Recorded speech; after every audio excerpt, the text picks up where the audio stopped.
Hello and welcome to the show. Welcome to TokenTalk NFT. This is ETH episode 0.03. In this episode, I had a chance to speak with Sarai, aka Creatressart, down at NFT Con. She is a VR AR artist who is doing abstract art in the metaverse. She has an NFT project called Extra Solar Butterflies. She is contributing in more than one way. She's continuing to do a tour across the US. She's been on the East Coast and West Coast already. So check it out. Tell me what you think.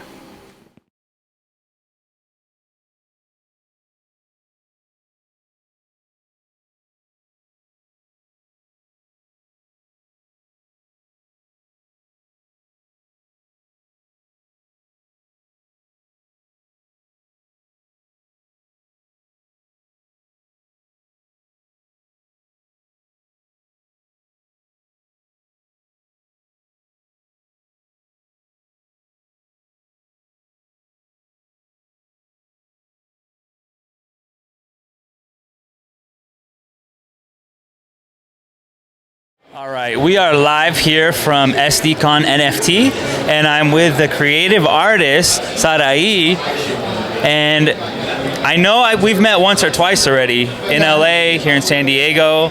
You have a lot of good things going. I've seen your Twitter, I've seen your performances. So awesome. What are you into? Why are you here? What's going on here with this NFT scene? Oh my gosh, well thank you. Yeah, I'm Creatressart, Sarai.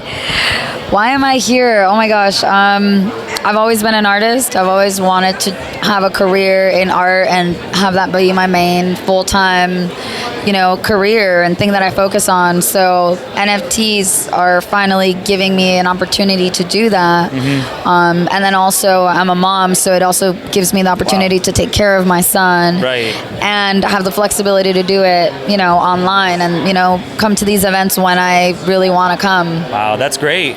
So have you always been tech-centric, or did you kind of just shift into it? Because an artist, some artists are born with beautiful skills, and I myself am not an artist. I can't draw, I can't code. I have some skills from education, but in speaking for you, how tech-centric were you coming into the art/NFT scene?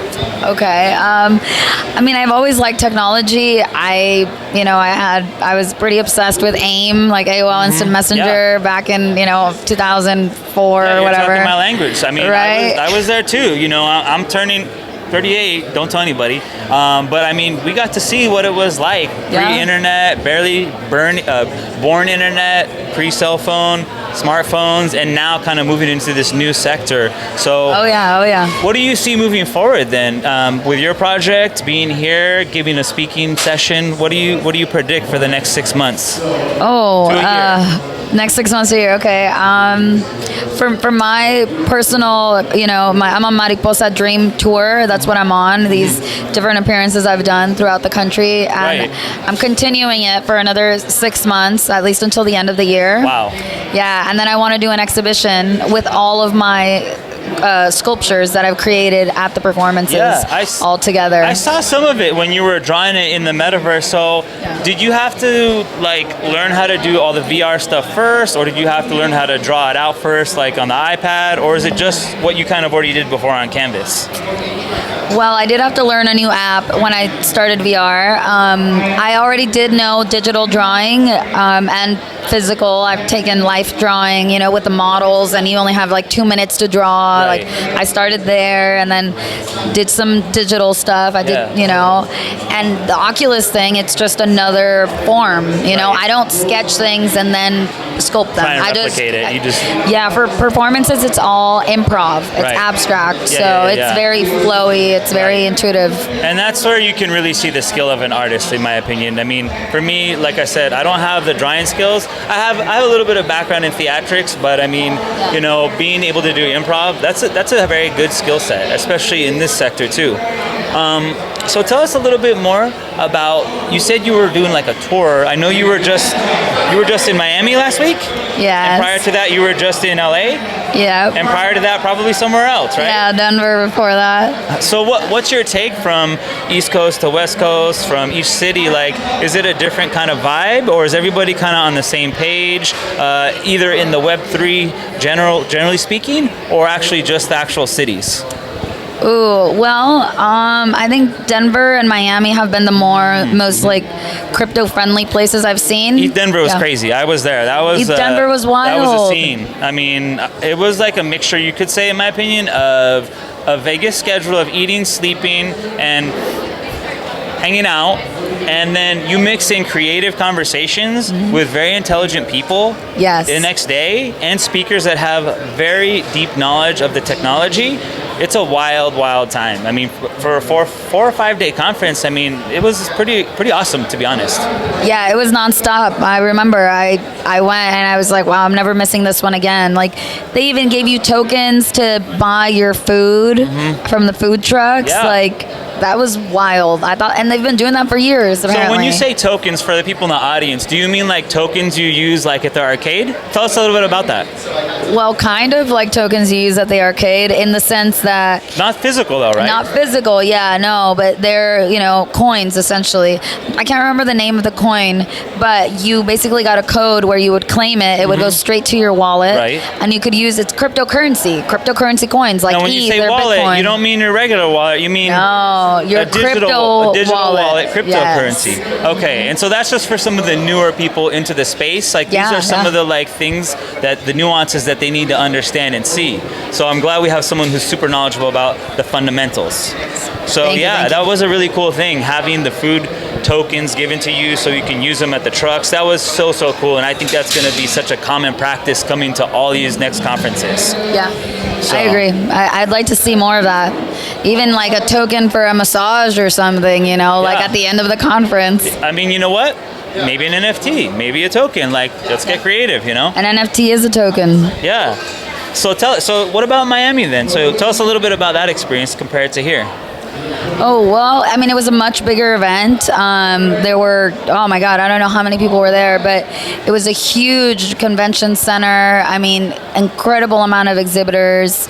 There was panels on all sorts of things. Right. And this San Diego Con has been really, really good too in terms of the panels and the diversity. Right. And this is the first year too, for context. I mean, this was the first year they had this conference, so much smaller venue, much less amount of participants. However, you do start to see the same individuals that show up and are there in the space. I mean, I've seen you a couple of times already. We see you online, so it's really, really almost connected in a way, you could say, right? Yeah, no, it's at least 5-6 people that I saw in Miami were here as well. So I think we all kind of move together when we can, because we want to keep building those connections with our friends. Yeah. Right. Cool. All right. Well, I know you have a few other things to get to. Any other final things you want to tell our audience while we have you here? Oh yeah, I'm on this Mariposa Dreams tour, so I'm always looking for more sponsors for the tours. This is going until the end of the year. Okay. I just started Creatressart DAO, and we're organizing an event. Okay. It's an invite-only mastermind type of event, so if anyone's interested in that, let me know. It is invite-only, and it's going to be really small and intimate. VIP. Okay, cool. Yeah, but my DMs are open if that sounds like something you want to do. Okay, nice. And remind us again the name of the project if people want to look it up. Yeah, so the name of my tour is Mariposa Dreams Tour. Okay. I've got the VR Performance Collection as well. And my first Genesis collection is called Extra Solar Butterflies Collection. Extra Solar Butterflies. It's all about the butterfly symbology. Wow. Yeah. So many different things. Okay, and what about if people want to reach out to you? What's the best way? Is it Twitter? Is it Instagram? Is it a DM? Is it a phone call? The fax machine? What are we talking here? Definitely fax machine first. And then after that, Twitter, I think, is my favorite one. I'm Creatressart on Twitter. Okay. And then Instagram too, Creatressart. It's CREATRESS Okay, art. and we'll pin it. We'll put it on the notes as well, so we'll be able to find you. So, all right. Well, thank you so much for stopping by. Really appreciate it. Really appreciate what you're doing for the space, and we'll see you next time. Thank you. Well, that's it for ETH episode 0.03. Thank you for spending your time here. I hope you learned something from Creatress and all the great things that she's doing in AR and VR and the metaverse. In our next episode, we are going to be talking to Esther and her NFT project called Witchy Bits. And she's going to explain how she learned about NFTs and jumped into the Web3 space on top of her regular career and her regular job. So thanks for watching. I'm Keegan, and this is Token Talk NFT.